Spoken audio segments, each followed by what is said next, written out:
She brought him tea to ease his sorrow, but the little girl didn't know she was about to heal a billionaire's broken heart.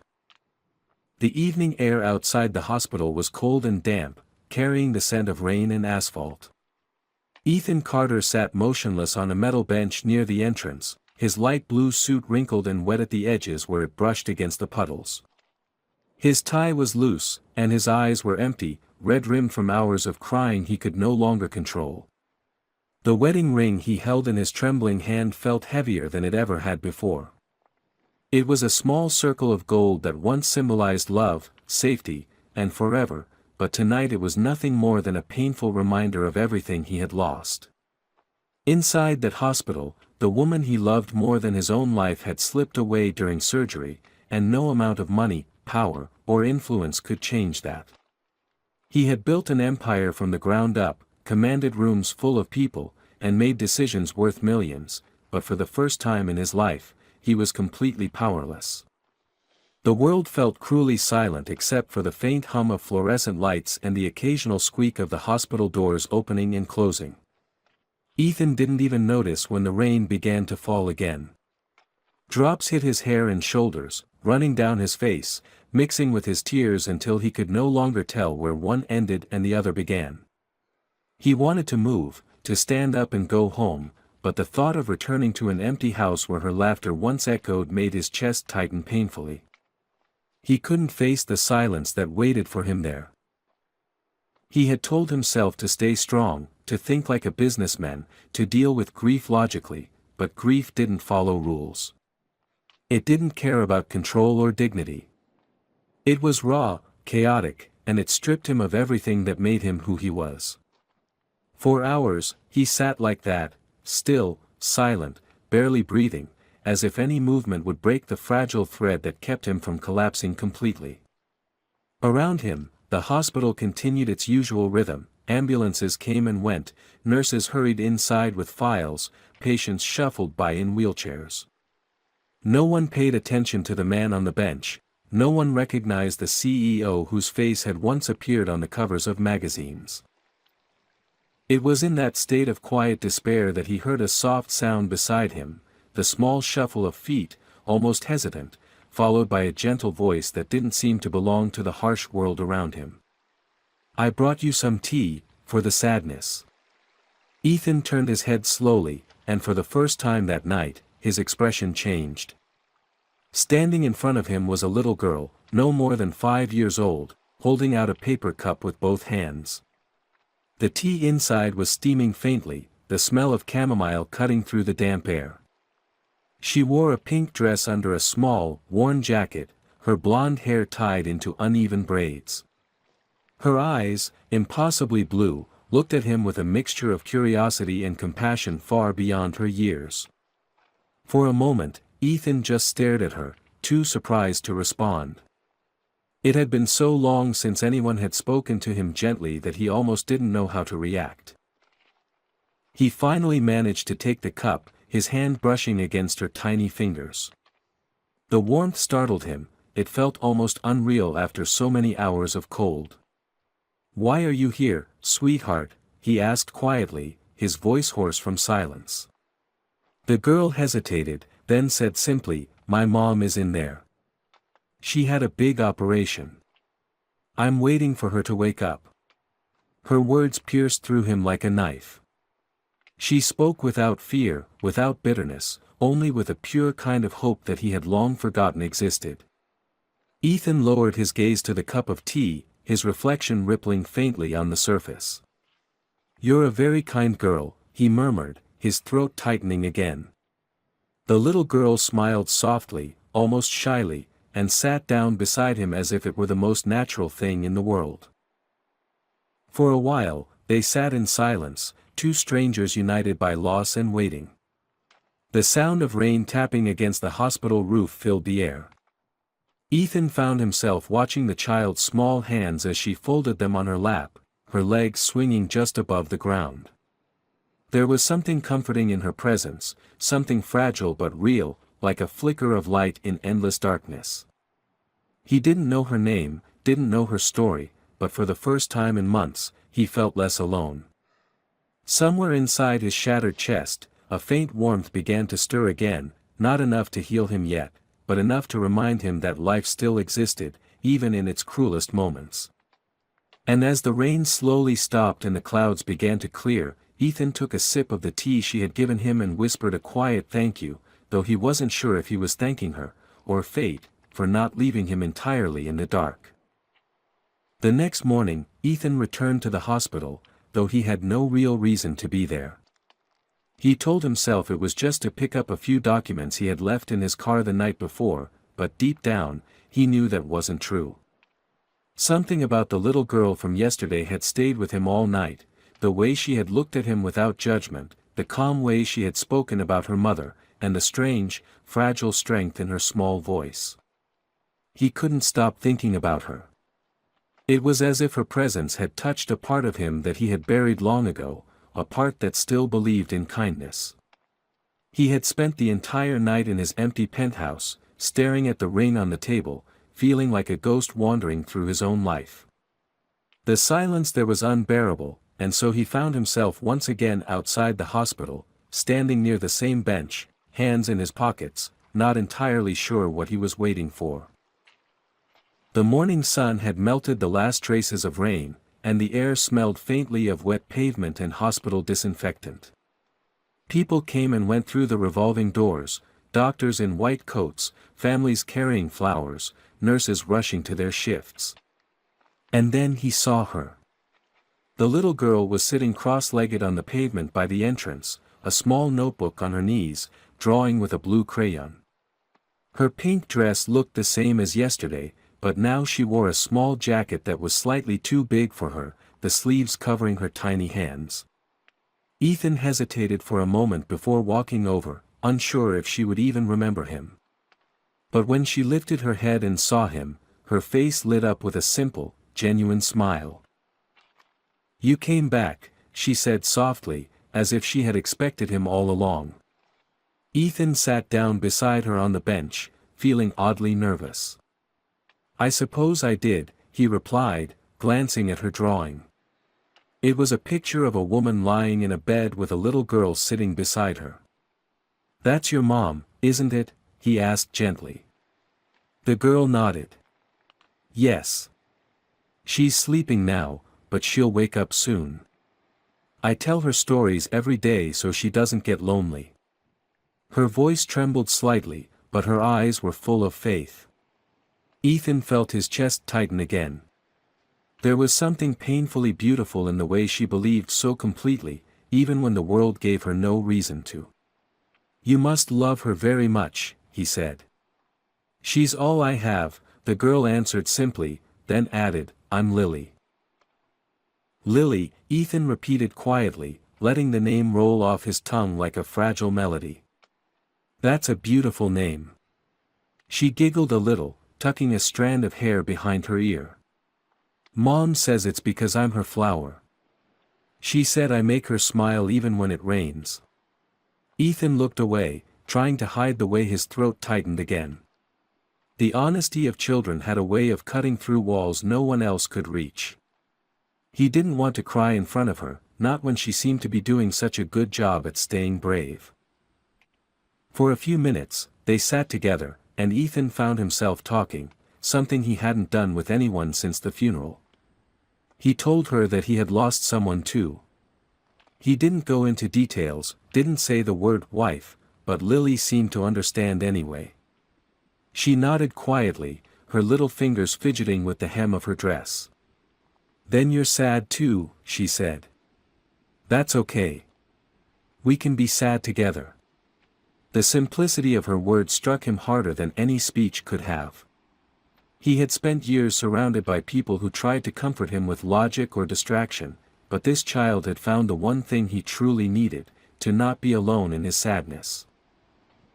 After a while, she reached into her small backpack and pulled out a folded piece of paper. "I drew something for you," she said, handing it to him. It was a messy crayon drawing of two stick figures, one tall in a blue suit and one small in a pink dress, standing next to a big building that looked vaguely like a hospital. Above them, she had drawn a yellow sun and a heart floating between them. "That's us," she explained proudly. You looked sad, so I made you a son. Everyone needs a son. Ethan stared at the picture for a long time before folding it carefully and slipping it into his jacket pocket.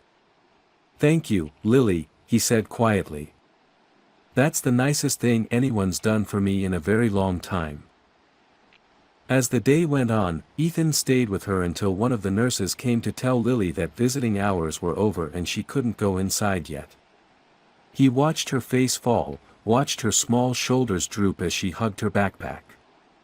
It's okay, she said bravely, I'll wait until tomorrow. Mommy will be proud that I was patient. When she turned to leave, Ethan surprised himself by saying, Wait, let me walk you home. She smiled, a tired little smile, and nodded. As they walked down the quiet street together, her small hand slipped into his without hesitation, and for the first time in months, Ethan felt the warmth of another human being, not out of duty, but out of pure trust. That night, when he finally returned to his apartment, he placed Lily's drawing on his nightstand. The childish lines and bright colors stood out sharply against the cold gray walls. He looked at it for a long time before turning off the light, and when he closed his eyes, the darkness didn't feel so heavy anymore. For the first time since losing his wife, Ethan slept through the night without waking up from the emptiness. Ethan found himself returning to the hospital almost every day after that. He told his assistant to cancel all non-urgent meetings and postpone business trips, claiming he needed time to handle personal matters. In truth, the only matter that consumed his mind was a 5-year-old girl with blue eyes who somehow managed to bring color back into his gray world. Each morning he arrived with a paper cup of tea and 2 muffins, pretending it was for her, but really, it was his way of convincing himself that he still knew how to care about something. Lily would always be there before him, sitting on the same bench with her little backpack, her legs swinging above the ground. She always greeted him with the same cheerful words, "You came again." As though she hadn't doubted for a second that he would. He began to notice things he hadn't before. Lily's jacket had a missing button and faint stains on the sleeves, her shoes were worn out at the toes, and sometimes her hair was tied unevenly as if she'd done it herself. She never complained, though. Instead, she told him stories, about how she used to bake cookies with her mom, about the stray cat she'd named Whiskers who lived behind their building, about how she planned to become a doctor so she could fix people like her mom. Her words were full of childish logic, but every sentence carried a sincerity that made Ethan's chest ache. He would listen quietly, occasionally asking questions just to hear her talk more. Her laughter had a sound he hadn't realized he missed, the kind of innocent joy that once filled his own home before grief took everything away. One afternoon, while they sat under the awning watching the rain fall, Lily suddenly asked, "Do you have a daughter?" The question caught Ethan off guard. He hesitated, staring at the puddles gathering near his shoes. "No," he said finally, his voice soft. "But I used to think I would." She tilted her head curiously. "Then you should practice," she said, completely serious. "You can practice being someone's dad on me."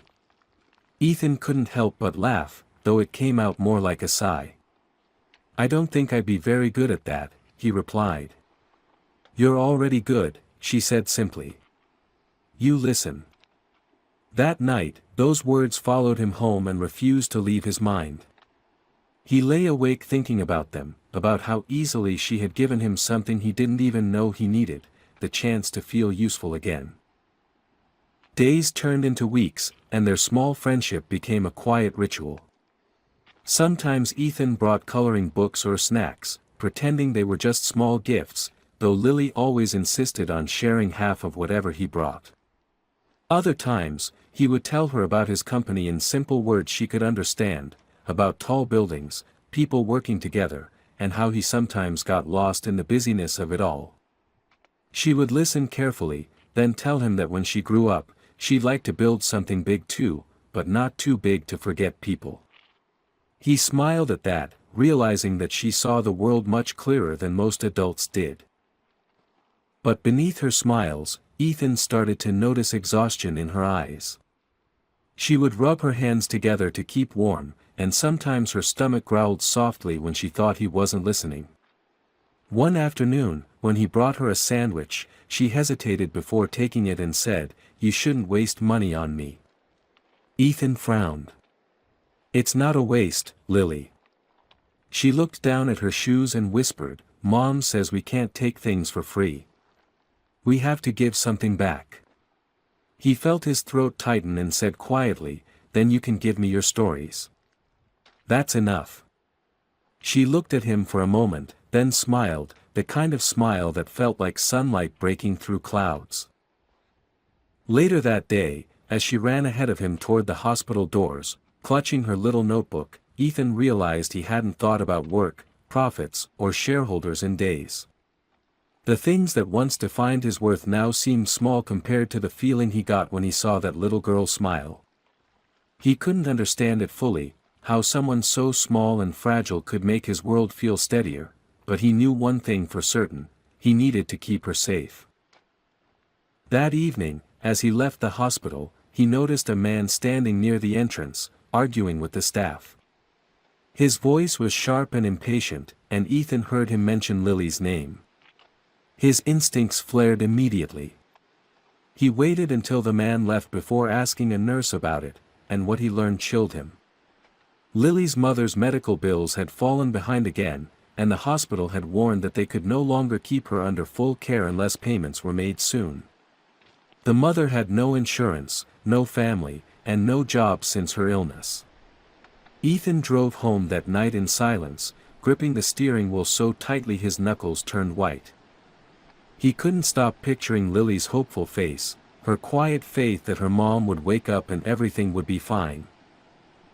When he arrived home, the city lights glowed outside his window, reflected in the surface of his untouched drink. He looked around the enormous apartment, the spotless furniture, the framed photos of corporate events, the gleaming marble floors, and felt nothing but emptiness. For the first time in years, Ethan prayed.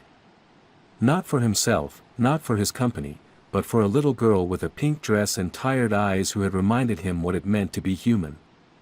And as he whispered her name into the silence, he made a promise to himself, a promise he wasn't yet sure how to keep, that no matter what happened, Lily would never be alone again. The next few days weighed heavily on Ethan's mind, each passing hour stretching longer than the last as he tried to focus on his work but failed every time. Every meeting he attended blurred into meaningless noise, every signature he put on a contract felt hollow. All he could see was Lily's small figure waiting by the hospital entrance, her faith so fragile yet unbreakable. That night, he sat in his office long after everyone had gone home, the city outside glittering with the indifferent lights of people who still had something to live for. His assistant had left a stack of reports on his desk, but instead of reading them, Ethan found himself typing an email to the hospital's financial department, asking about Lily's mother's case. The reply came minutes later, a simple document outlining the debt that kept the woman's treatment in jeopardy. He stared at the numbers for a long time. For a man like him, those numbers were insignificant. For Lily, they were the difference between hope and despair. Without hesitating, he approved the full payment, requesting to remain anonymous. When he shut down his computer, there was a strange calmness in his chest, the first real peace he had felt since his wife's death. The next morning, Ethan arrived at the hospital earlier than usual. The air smelled of coffee and disinfectant, and the faint hum of life surrounded him, the sound of machines, the shuffle of nurses, the low murmur of waiting families. He saw Lily sitting in her usual spot on the bench, her backpack beside her, holding a small plastic cup of orange juice. When she spotted him, she waved excitedly, her entire face lighting up. "You came," she said, running to him. "You always come." Ethan smiled and knelt so that he was eye level with her. "Of course I came," he said softly. "You thought I wouldn't?" She shook her head, her braids bouncing. "No. You're my friend. The word friend made something in him twist painfully and beautifully at once. He had been called many things in his life: boss, sir, investor, but never friend.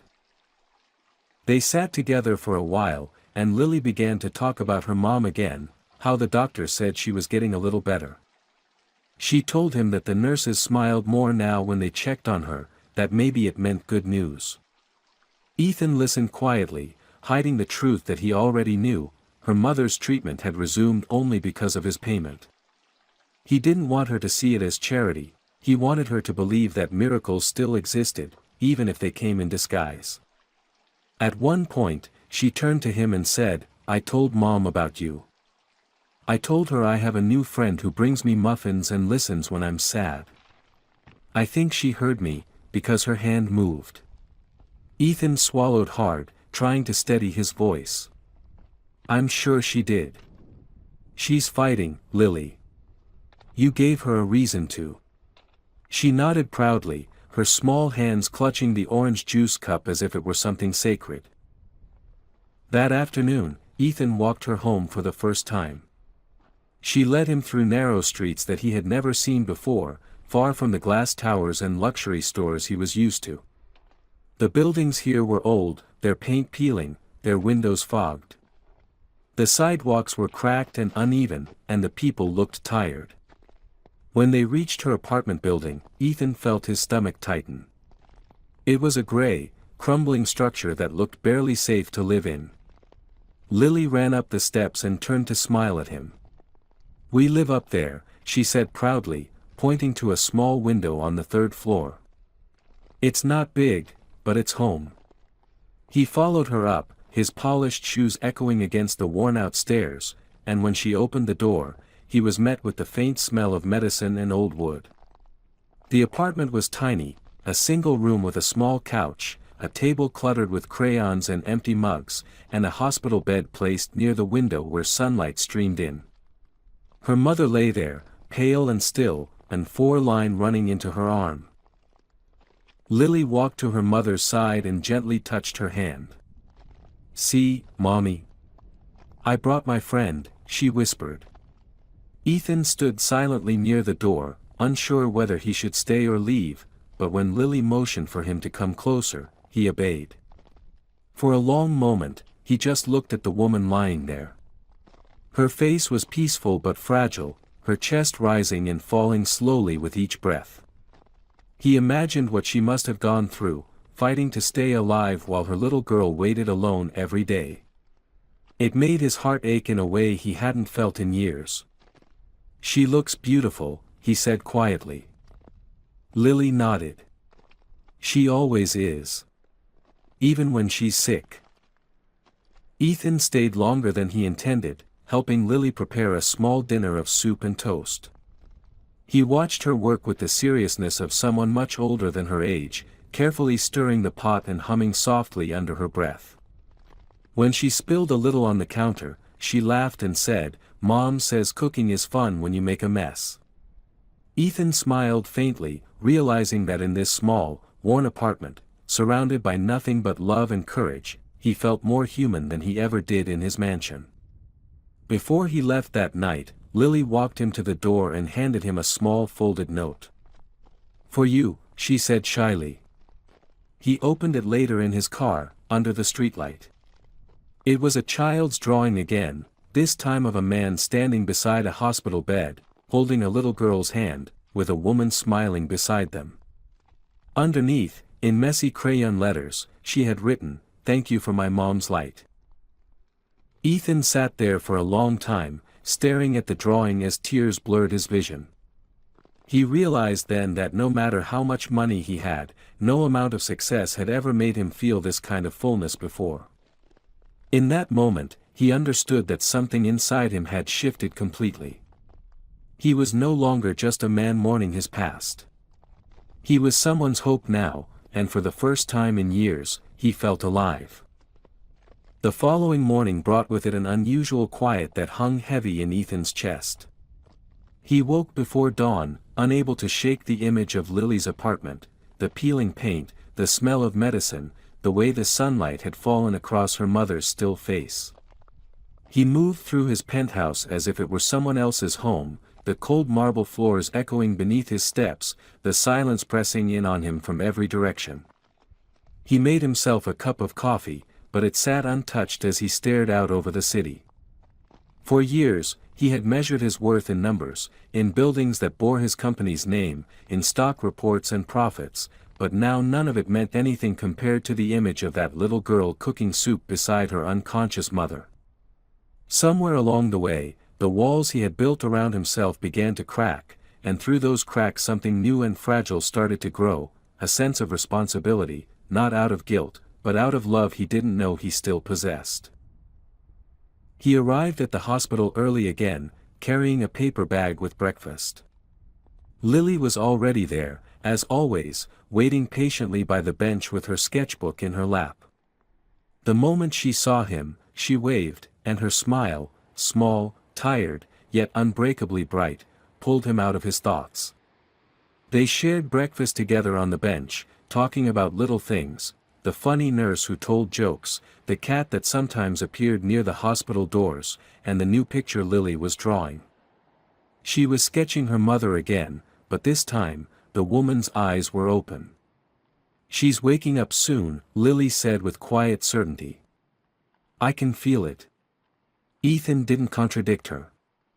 He wanted to believe it too. After breakfast, he walked her to the hospital ward, but when they arrived, a nurse stopped them.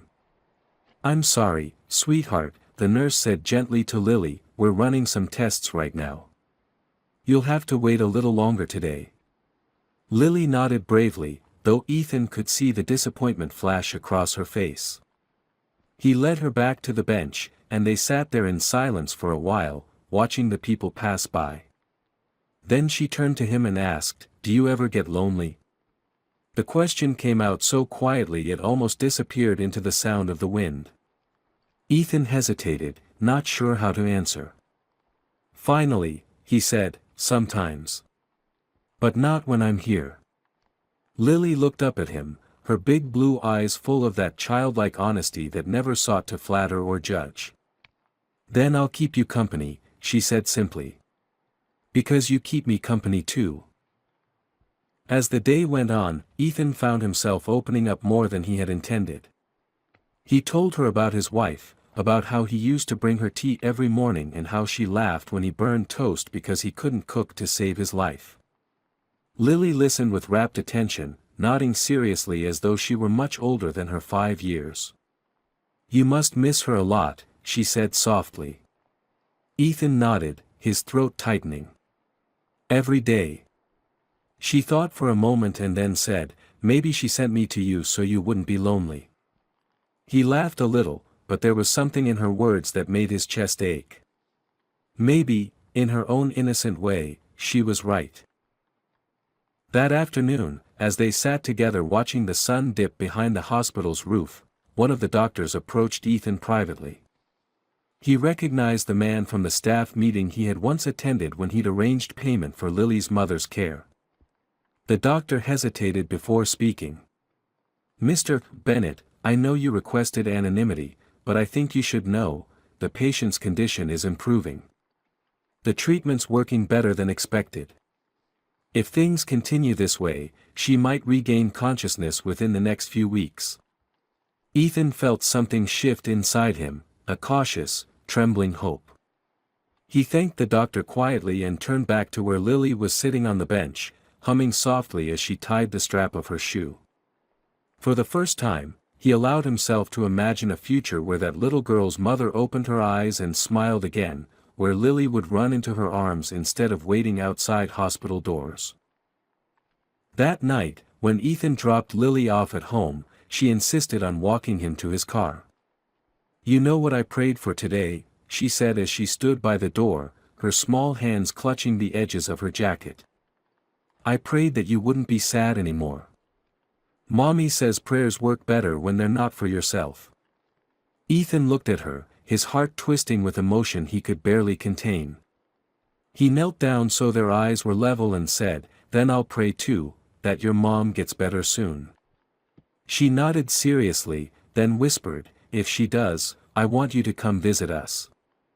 You'll be like family then." He didn't know what to say. He only smiled, though his vision blurred slightly as he got into the car. Driving home, Ethan couldn't shake the strange sense that something irreversible had happened to him. His world had shifted, quietly and completely. He no longer felt like an outsider watching someone else's story, he felt like he belonged in it. When he reached home, he poured himself a glass of water and set Lily's latest drawing on his desk. It showed 3 figures again. This time, the woman's eyes were open, the little girl was smiling, and the tall man was holding both their hands. Beneath it, she had written in careful, uneven letters, "Family isn't who you're born with. It's who stays." Ethan sat there for a long time, staring at those words, feeling their truth settle deep inside him. Somewhere between grief and hope, between loneliness and love, he realized that the little girl who had brought him tea from sadness had also brought him something far greater, the courage to start living again. The days began to blend into a rhythm that felt almost natural, as if Ethan and Lily had known each other much longer than they actually had. Every morning he would stop by the small bakery near his office to pick up her favorite pastries, blueberry muffins and a chocolate croissant if they had one left, and then drive straight to the hospital. Sometimes she was already waiting for him, sitting cross-legged on the bench with her notebook open, drawing pictures of trees, houses, or the birds she saw outside the window. Other days, she would run to meet him halfway, her laughter cutting through the cold air like sunlight breaking through clouds. To everyone else, Ethan Bennett was still the stoic and unshakable CEO of Bennett Holdings, but to Lily, he was simply Mr. Ethan, the man who listened and smiled when she talked about her dreams. One morning, however, things felt different. When Ethan arrived, he saw Lily standing near the hospital entrance, her small hands gripping the strap of her backpack tightly, her face pale and tense. He immediately knew something was wrong. She ran up to him, her voice trembling as she said, "They said I can't stay here anymore. The nurse told me children aren't allowed without parents, and my mom isn't awake yet." Ethan felt the world slow around him. He knelt down, gently holding her shoulders. "Did they say where you're supposed to go?" She shook her head, tears welling up in her eyes. "They said maybe someone from Child Services will come, but I don't want to go anywhere. What if my mom wakes up and I'm not here?" Her voice broke on the last words, and Ethan felt something inside him tear. He couldn't bear to see her cry like that. He took her hand and led her to the small garden behind the hospital, where the air smelled faintly of wet grass and pine trees. They sat on a wooden bench, and for a while neither of them spoke. Ethan tried to think, to find a logical solution as he would with any business problem, but this wasn't business, this was a little girl's world falling apart. Finally, he said quietly, "You won't be alone, Lily. I promise. I'll take care of it." She looked up at him, her eyes wide, filled with confusion and trust all at once. "But how?" she asked. He didn't have an answer yet, but he knew he would find one. Later that day, Ethan met with the hospital administrator, explaining that he was a close friend of the family and that he would take responsibility for Lily until her mother recovered.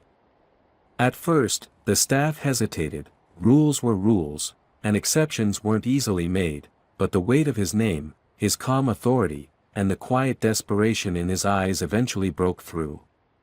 They allowed Lily to stay temporarily under his supervision, as long as he provided written consent and his identification.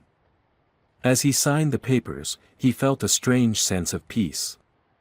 He wasn't just helping out of pity anymore, he was protecting someone who mattered. That evening, he brought Lily to his car for the first time.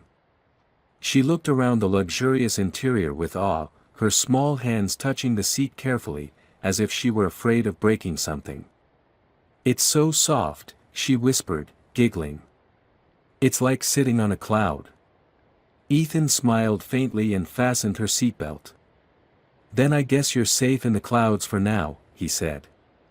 As they drove through the city, she pressed her face to the window, marveling at the lights and tall buildings that reflected off the glass. "Is this where you work?" she asked when they passed his company's skyscraper.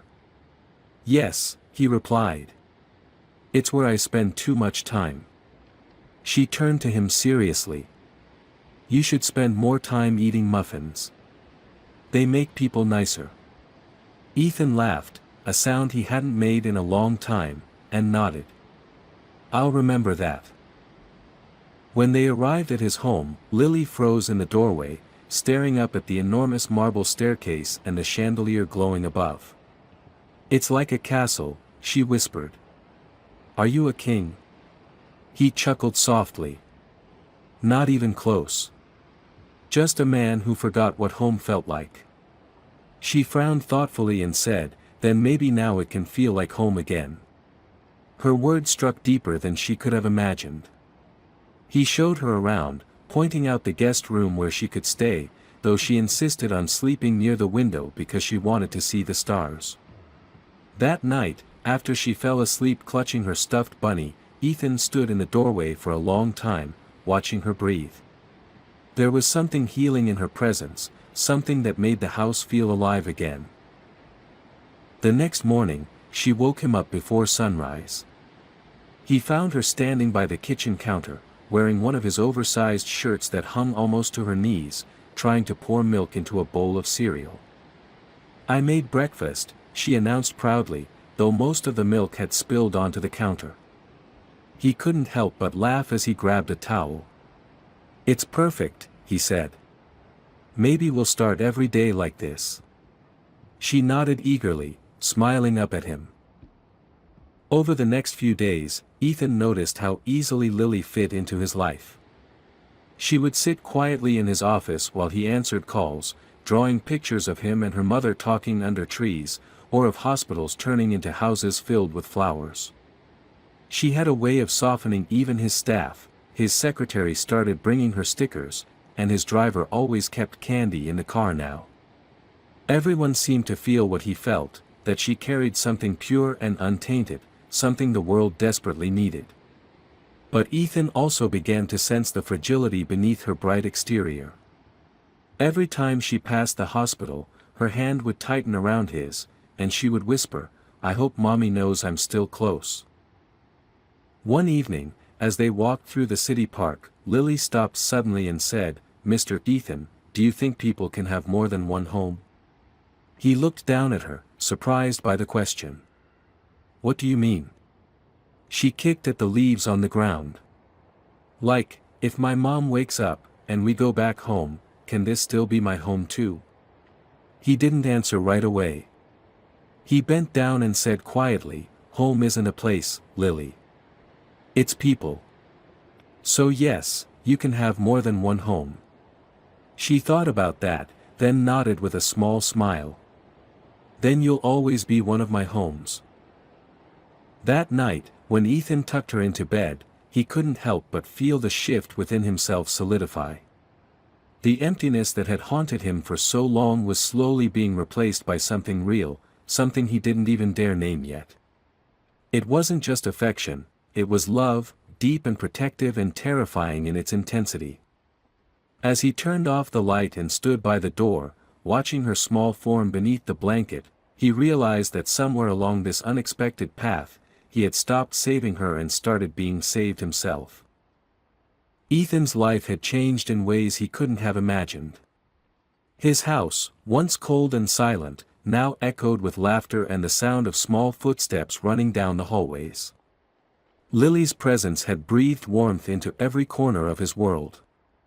Each morning began with her cheerful chatter as she prepared breakfast, or at least tried to.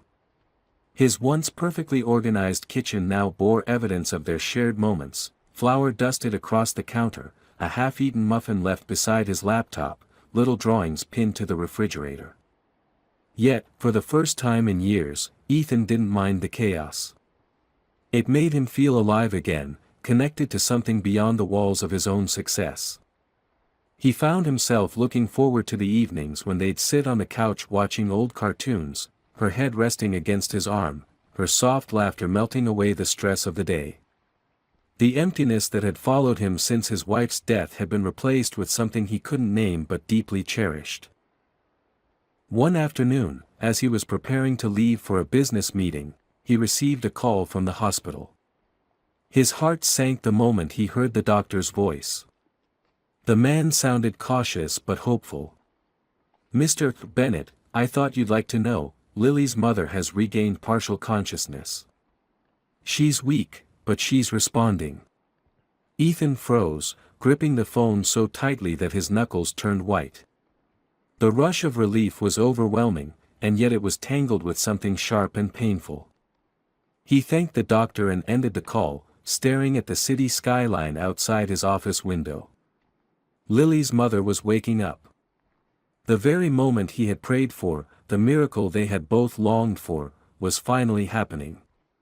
But a part of him realized that this also meant Lily might not need him anymore. That thought pierced deeper than he was ready to admit. When he arrived at the hospital, Lily was already there, bouncing with excitement.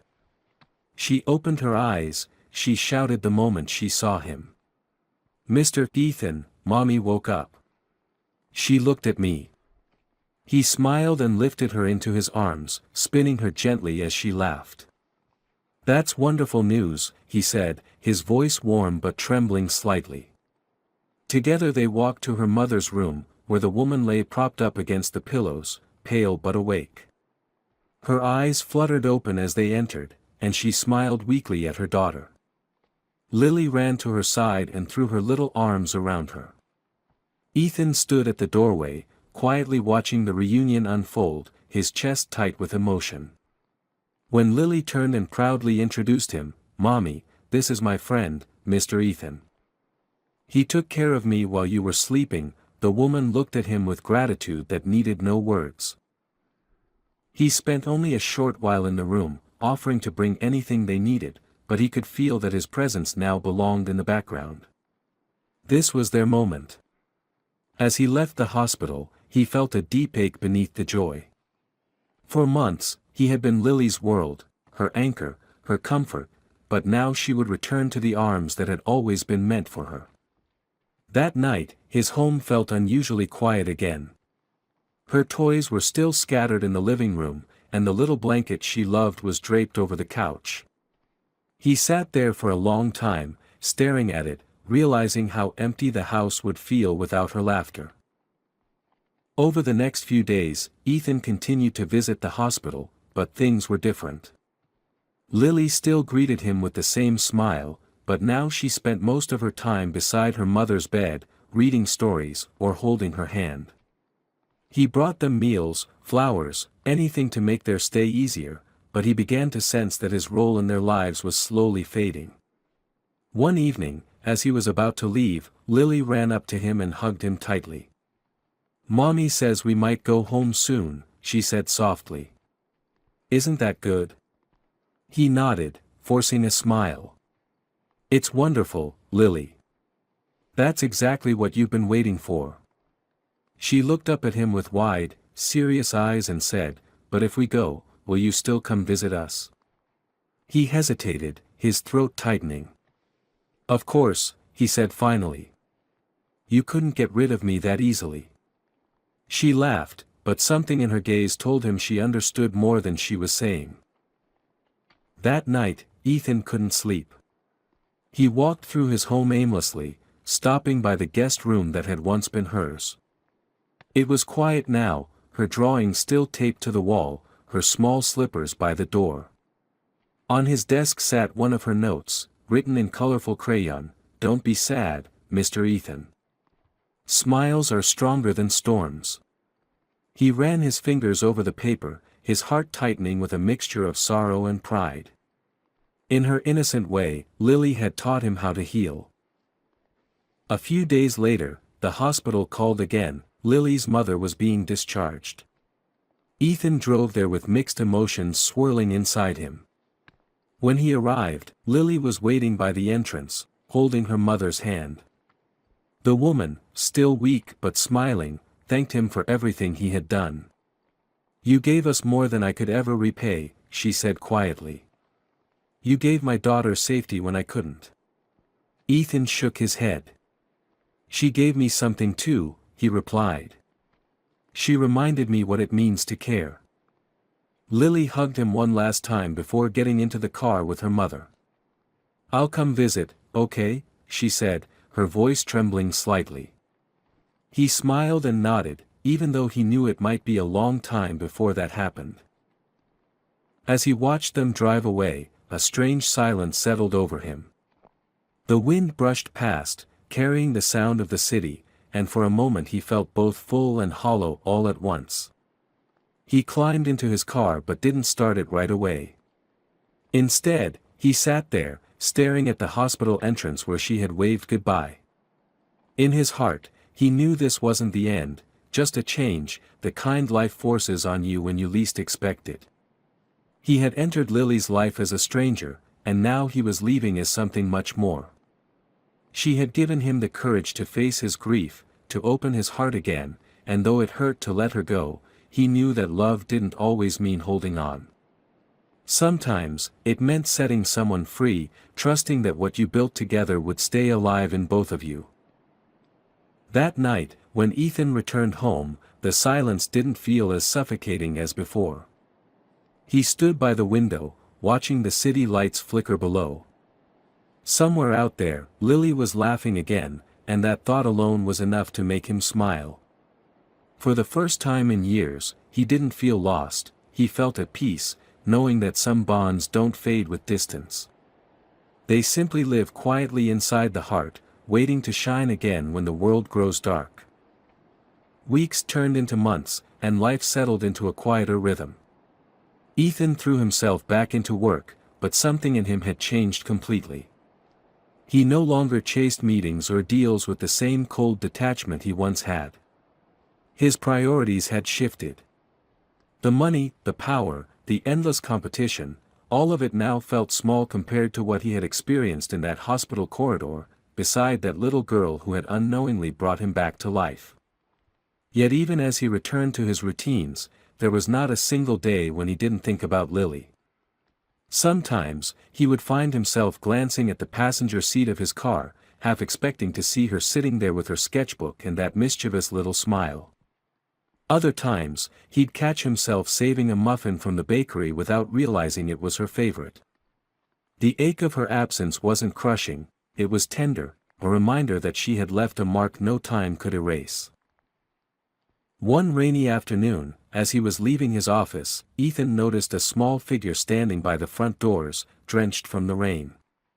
His heart skipped a beat when he recognized her. Lily was standing there, clutching a plastic bag to her chest, her blonde hair plastered to her face. The moment their eyes met, she broke into a run, and before he could say a word, she threw her arms around him. "Mr. Ethan," she cried, her voice shaking with excitement. "I told Mommy I wanted to see you again, so we came." Ethan looked up and saw a woman standing a few steps behind, Lily's mother, smiling softly beneath an umbrella. He hurriedly took off his jacket and wrapped it around the little girl before crouching down to her level. "You didn't forget me, huh?" he said, his voice thick with emotion. "Never," she replied.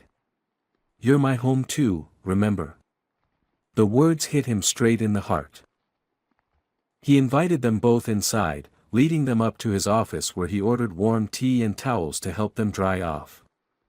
The atmosphere was awkward at first, as if all three were afraid to break the fragile beauty of the moment. But soon Lily began to chatter, telling him everything that had happened since her mother had recovered, the small apartment they moved into, how her mom had found a part-time job, how she had started school and already made 2 friends. She proudly showed him a crumpled piece of paper from her bag, a drawing of the 3 of them standing under a big sun, holding hands. "See? I told you we'd still be a family," she said with a grin. Ethan smiled, blinking back tears. "You kept your promise," he whispered. When her mother finally spoke, her voice was quiet but steady. "I wanted to thank you again," she said.